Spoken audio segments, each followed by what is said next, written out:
बिहार में लगातार जारी है मुलाकातों का दौर। लालू यादव के ऑफर के बाद अब मुख्यमंत्री नीतीश कुमार से तेजस्वी यादव की हुई मुलाकात। नीतीश ने तेजस्वी को दिया आशीर्वाद। नीतीश के आगे तेजस्वी ने जोड़े हाथ। देश की राजनीति में जबरदस्त उथल पुथल मची हुई है। कड़ाके की ठंड के बीच सियासी तापमान परवाने चढ़ रहा है, जिससे कयासों का दौर लगातार जारी है। अब लालू यादव ने नीतीश कुमार को साथ आने का ऑफर दे दिया, जिसके बाद अब गुरुवार को राजभवन में नीतीश कुमार और तेजस्वी यादव एक दूसरे से मिलते नजर आए। तेजस्वी नीतीश के आगे हाथ जोड़ते हुए दिखे, तो वहीं नीतीश ने भी तेजस्वी के कंधे पर हाथ रखकर आशीर्वाद दिया। मौका था नए राज्यपाल का शपथ ग्रहण का समारोह। इसी बीच शिवसेना नेता संजय राउत ने बड़ा बयान देते हुए कहा कि 2026 तक गिर जाएगी मोदी सरकार। उन्होंने कहा कि मुझे शक है कि 2026 के बाद केंद्र सरकार बचेगी या नहीं। उन्होंने आगे कहा कि मुझे लगता है कि मोदी अपना कार्यकाल पूरा नहीं कर पाएंगे। जाहिर है कि लालू के ऑफर के बाद नीतीश ने जवाब न देकर हाथ जोड़ लिए थे। इससे यही कयास लगाए जा रहे हैं कि जल्द ही बिहार के सीएम नीतीश कुमार पाला बदल लेंगे। लालू यादव ने खोल दिए नीतीश के लिए दरवाजे। क्या जल्द ही टूटने जा रहा है बीजेपी जेडीयू का गठबंधन? क्या बिहार में खेला होने की घड़ी आ गई नजदीक? लालू बोले, नीतीश की सारी गलती कर देंगे माफ, साथ आएं और मिलकर करें काम। देश में इन दिनों जबरदस्त सियासी हलचल मची हुई है। अब नए साल के पहले ही दिन एक इंटरव्यू में आरजेडी मुखिया लालू यादव ने बड़ा बयान देते हुए कहा कि नीतीश कुमार के लिए हमारे दरवाजे खुले हुए हैं। अगर वे वापस हमारे साथ आते हैं तो उनकी सारी गलतियां माफ कर देंगे। वे हमारे साथ आएं और साथ काम करें।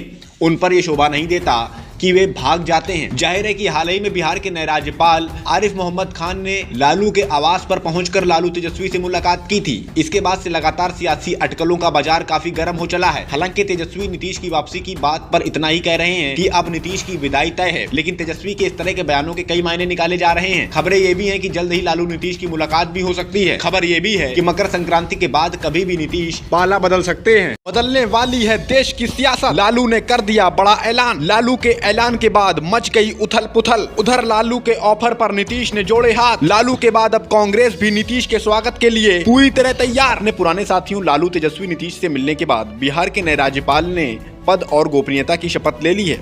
इसके बाद उन्होंने मीडिया से बातचीत में बताया कि बिहार के लोगों में जबरदस्त क्षमता है। लोगों की क्षमता की वजह से बिहार भी आगे जाएगा। बिहार के लोग पूरे देश की व्यवस्था चला रहे हैं। राज्यपाल के शपथ ग्रहण समारोह में मुख्यमंत्री नीतीश कुमार भी पहुंचे थे। नीतीश कुमार के लिए हाल ही में लालू यादव ने आरजेडी के दरवाजे खोल दिए हैं। इस सवाल पर नीतीश कुछ नहीं बोले और हाथ जोड़ लिए। नीतीश ने यह भी नहीं कहा कि वे पाला नहीं बदलेंगे। वहीं दूसरी ओर इस मामले में तेजस्वी यादव ने यह भी नहीं कहा कि नीतीश के लिए हमारे दरवाजे बंद हैं, जबकि अब तक वे अपने दरवाजे बंद करने की बात कर रहे थे।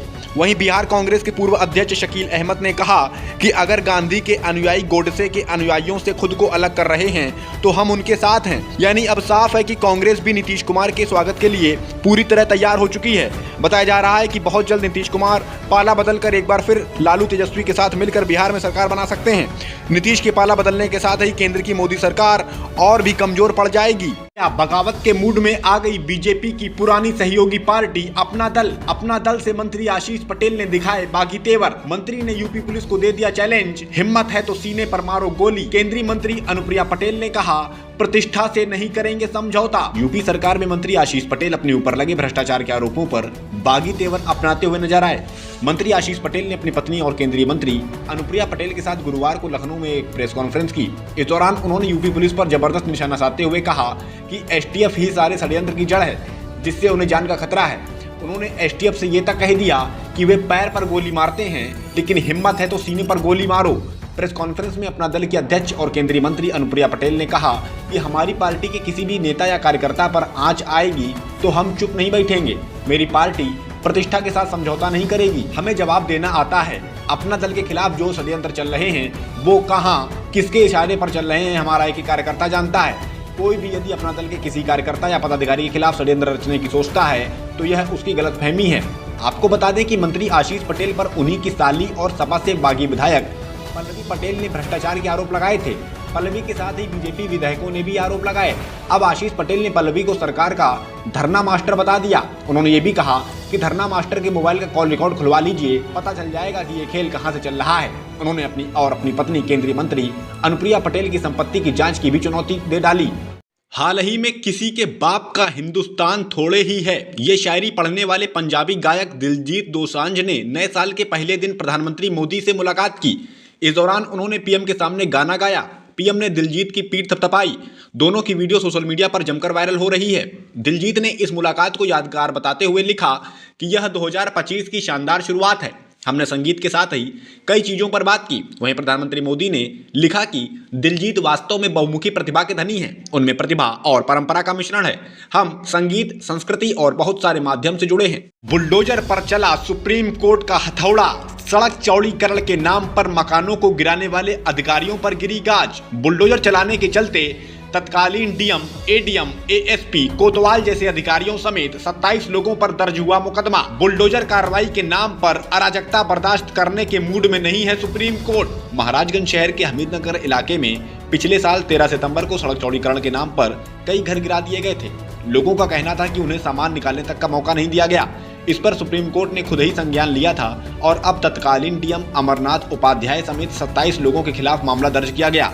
कोर्ट ने सरकार को आदेश दिया था कि याचिका करने वालों को 25 लाख रुपए दिए जाएंगे। इस मामले में सुप्रीम कोर्ट ने 6 नवंबर को बड़ा फैसला सुनाते हुए कहा था कि बिना सही प्रक्रिया का पालन किए बुलडोजर चलाना अराजकता है। पश्चिम बंगाल की मुख्यमंत्री ममता बनर्जी ने मोदी सरकार पर लगाया गंभीर आरोप।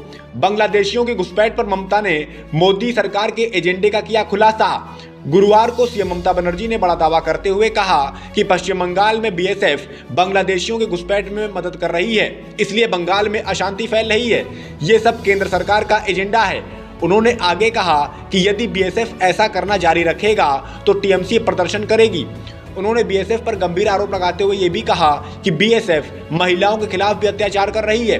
वे घुसपैठियों को आने देते हैं और टीएमसी पर दोष मढ़ देते हैं। ऐसा नहीं होगा। जाहिर है कि सीमा की रक्षा करना मोदी सरकार की जिम्मेदारी होती है, लेकिन इन्हीं सीमाओं को पार करके यदि कोई बांग्लादेशी भारत में घुस रहे हैं तो इस पर जवाब देने की बजाय बीजेपी विपक्षी दलों को आड़े हाथ लेने लगती है। टीएमसी सांसद अभिषेक बनर्जी ने कहा कि बांग्लादेशियों के नाम पर राजनीति करने वाली बीजेपी को पूरे देश से माफी मांगनी चाहिए। दिवंगत पूर्व प्रधानमंत्री डॉक्टर मनमोहन सिंह का स्मारक बनाने के लिए अब जमीन आवंटन का काम शुरू हो गया। खबरों के अनुसार केंद्र सरकार ने स्मारक के लिए उनके परिवार को कुछ जगहें सुझाई हैं। बताया जा रहा है कि गांधी नेहरू परिवार की समाधियों के पास ही डॉक्टर मनमोहन सिंह का स्मारक बनाया जाएगा। इसके लिए करीब 1 से 1.5 एकड़ जमीन दी जा सकती है। अधिकारियों ने राजघाट और उसके आसपास का दौरा भी किया है। जाहिर है कि जिस तरह पूर्व पीएम के निधन के बाद उनका अंतिम संस्कार निगम बोध घाट में हुआ, उससे सरकार की काफी आलोचना हुई थी। जिसके बाद अब और कोई विवाद ना हो, इसके लिए सरकार ने जल्द से जल्द स्मारक बनाने के लिए काम शुरू कर दिया है। अपनी कई मांगों को लेकर हरियाणा पंजाब के खनौरी बॉर्डर पर 38 दिन से आमरण अनशन पर बैठे किसान नेता जगजीत डल्लेवाल को लेकर सुप्रीम कोर्ट में गुरुवार को सुनवाई हुई। कोर्ट ने एक बार फिर पंजाब सरकार पर सख्त रुख अपनाते हुए कहा कि जानबूझकर हालात बिगाड़ने की कोशिश हो रही है। हमने कभी अनशन तोड़ने को नहीं कहा। आपका रवैया ही सुलह करवाने का नहीं है। कुछ तथाकथित किसान नेता गैर जिम्मेदाराना बयानबाजी कर रहे हैं। कोर्ट ने डल्लेवाल को अस्पताल में भर्ती कराने के आदेश की रिपोर्ट मांगी है। अब इस मामले में 6 जनवरी को सुप्रीम कोर्ट सुनवाई करेगा। इस दिन हरियाणा सरकार की उस याचिका के खिलाफ भी सुनवाई होगी जिसमें उसने शंभू बॉर्डर खोलने की मांग की थी। वर्ष 2024 के खेल पुरस्कारों का ऐलान हो चुका है। रविवार को खेल मंत्रालय ने घोषणा की है कि ओलंपिक में डबल मेडल जीतने वाली शूटर मनु भाकर, विश्व चेस चैंपियन डी गुकेश के साथ ही हॉकी टीम के कप्तान हरमनप्रीत सिंह और पैरा एथलीट प्रवीण कुमार को मेजर ध्यानचंद खेल रत्न पुरस्कार से सम्मानित किया जाएगा। इसके अलावा 5 कोच को द्रोणाचार्य अवार्ड मिलेगा। 34 खिलाड़ियों को अर्जुन पुरस्कार दिया जाएगा। इन सभी खिलाड़ियों और कोच को 17 जनवरी को राष्ट्रपति भवन में पुरस्कारों से नवाजा जाएगा। आधे से ज्यादा भारत इन दिनों जबरदस्त ठंड की चपेट में है। अब देश के 18 राज्यों में कोहरा पड़ने का अलर्ट जारी किया गया। मौसम विभाग के मुताबिक मध्य प्रदेश में अगले 3 दिनों तक कड़ाके की ठंड पड़ेगी। हिमाचल प्रदेश के लाहौल स्पीति के ताबो गांव का तापमान -16 तक पहुंच गया। पहाड़ों पर लगातार बर्फबारी हो रही है, जिससे मैदानी इलाकों में गलन बरकरार है। मौसम विभाग के मुताबिक इस साल जनवरी में उत्तर प्रदेश, मध्य प्रदेश, राजस्थान, बिहार और गुजरात के कुछ हिस्सों का न्यूनतम तापमान जरूर कुछ ज्यादा रहेगा, लेकिन शीतलहर चलती रहेगी। विभाग ने एक और विशेष जानकारी दी है कि 1901 के बाद 2024 सबसे गर्म साल रहा। साल के आखिरी 3 महीनों में तापमान काफी ज्यादा रहा है।